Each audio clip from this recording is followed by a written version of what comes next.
Bonjour les amis, elle me fait flasher cette nana. Y a rien à faire, Marine Tondelier, que je surnomme affectueusement la Tondelière, me fait vibrer, je suis fan. Alors je vous vois venir, hein. Rien à voir avec quelque chose de sexuel. C'est pas parce que le libidineux François Hollande a évoqué ses sous-vêtements rouges que d'un seul coup j'ai la langue pendante en la regardant. Non, surtout que je vous ai déjà dit, peut-être avec un petit brin de machisme, que la longueur de son nez rendait pour moi les choses impossibles. J'ai peur de me faire crever un œil en cas de rapprochement éventuel buccal. Et puis, la Tondelière, elle a exactement l'âge de ma dernière fille. Bon, je sais pas, j'ai des principes peut-être archaïques et tout, mais je me vois pas. D'autant plus que c'est l'âge où les nanas peuvent encore avoir des gamins. Alors là, me coller dans une histoire avec des possibles gamins, à mon âge, non, c'est rédhibitoire. Rien de sexuel, donc, mais par contre, une admiration sans borne pour sa pugnacité, sa détermination malgré quelques contradictions et de nombreux échecs que je vais essayer de vous expliquer. Bon, d'abord, donc je vous ai dit, elle a 38 ans et c'est une femme d'engagement. Elle a rejoint les écolos en 2009 et dès qu'elle a rejoint les écolos, terminé, plus un seul bout de viande. Elle respecte ses frères animaux, elle veut pas faire des actes qui seraient apparentés à du cannibalisme. Alors, elle défend pas encore la zéophilie, hein, pas encore. Mais par contre, respect des frères animaux, ça c'est bien, ça c'est touchant. Et puis, elle est maquée avec un écolo. Bah ça c'est normal, hein, je dis pas que c'est incestueux, mais les écolos, ça se reproduit entre eux. Et je crois pas que ça soit un homme déconstruit. L'écolo de la Tondelière qu'on ne connaît pas, comme le mec déconstruit à Sandrine, on connaît pas ces mecs-là.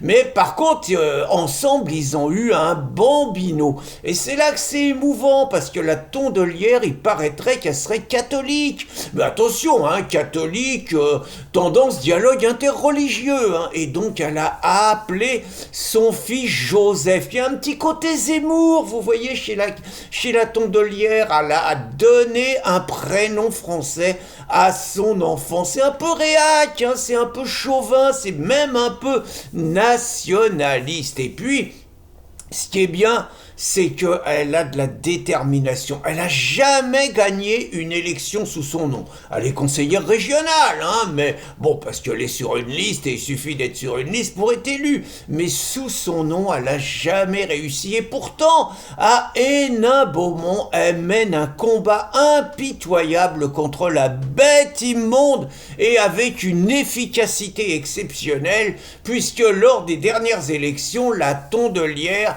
elle n'a pas pu empêcher la liste Rassemblement National d'être élue au premier tour avec 75% des voix. Une humiliation. N'empêche, elle se bat, elle continue à dire que bien qu'élue à 75%, la mairie, elle persécute la population. Vous voyez, c'est une combattante. Et puis, alors là, je l'avoue, elle m'a émerveillé lors de son dernier passage à la chaîne parlementaire, où là, j'ai vu la guerrière, la militante révolutionnaire qu'il y avait en elle. On l'a interrogée sur le méchant, le salopard d'Elon Musk, hein, celui qui a racheté Twitter et celui qui va faire le grand nettoyage chez Donald.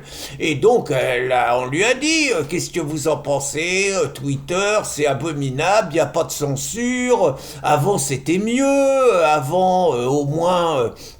dès que quelqu'un n'était pas d'accord avec le politiquement correct, on le virait. Maintenant, Elon, il laisse tout passer. Qu'est-ce que vous en pensez? Elle a été implacable, ma Tondelière. Elle a dit qu'il fallait l'obliger à réguler et que s'il régulait pas, on fermait. Et elle a dit la même chose sur CNews. Voilà, moi c'est ça, j'aime bien les états forts, j'aime bien les gens qui sont déterminés, la démocratie, les trucs, on écoute les autres, on écoute l'adversaire, c'est fini ça. Pas de liberté pour les ennemis de la liberté. Je rêve d'une société dirigée par la Tondelière et ses amis. Vous voyez, ça serait un petit peu comme la grande révolution culturelle en Chine. Vous savez, les livres rouges et tout. Et ben là, ça serait la même chose, mais avec des livres verts. Parce que la nouvelle grande révolution culturelle, ça sera une révolution culturelle écologique. À l'écoute de tous, et je vois bien la Tondelière, parce qu'il va falloir faire des exemples, je vois bien la Tondelière et les siens, comme le faisaient les gardes rouges, traîner dans les rues de France les salopards qui auraient par exemple encore des voitures à essence, les ordures qui chaufferaient leur maison à 22 degrés, ceux qui auraient plusieurs voitures, ceux qui refuseraient le covoiturage, enfin tous les assassins de la planète. Vous voyez, je verrais bien avec un écriteau autour du cou, je suis un assassin de la planète, les mecs traînés dans les rues, enchaînés sous les insultes, sous les coups, sous les crachats, sous les coups de pied.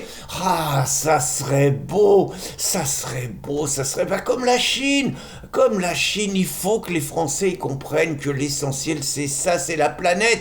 Et il n'y a que des tondelières qui peuvent les convaincre avec des méthodes expéditives, mais nécessaires vu les enjeux.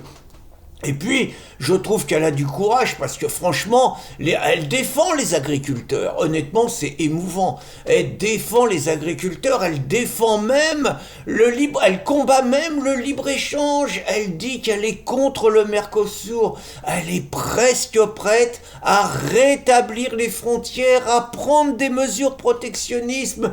Après nous avoir fait du Zemmour sur le prénom de son Joseph, elle va nous faire du Trump sur le protectionnisme et le retour des frontières. Mais attention, ça demeure une femme de gauche, c'est-à-dire qu'elle demeure quand même sans frontiériste pour la libre circulation des individus et donc pour le changement de peuple et de population, et donc elle, la catholique, pour accueillir des millions et des millions de musulmans qui n'ont juste qu'une envie, c'est de remplacer le catholicisme par l'islam, et c'est de remplacer la démocratie par la charia ou le droit des femmes dont elles se réclament, et parfois un tout petit peu malmené. Vous comprendrez donc, et c'est pas une surprise si ma copine la Tondelière, c'est la femme préférée de tous les électeurs de gauche. C'est un sondage qui le dit, un sondage qu'elle a commandé et payé, mais en tout cas le sondage est catégorique, c'est elle la préférée de tous les électeurs de gauche, et vous comprendrez encore plus mon admiration devant une telle femme. Quand je pense que sur un des rares barrages paysans où elle a été dans l'Aude, discuter avec des viticulteurs, quand je pense que des misérables, sans doute des électeurs du Rassemblement national, des racistes, des sexistes, des homophobes, ont osé dire à cette sainte femme, va faire la soupe, salope. J'ai honte pour eux. Bonne journée les amis.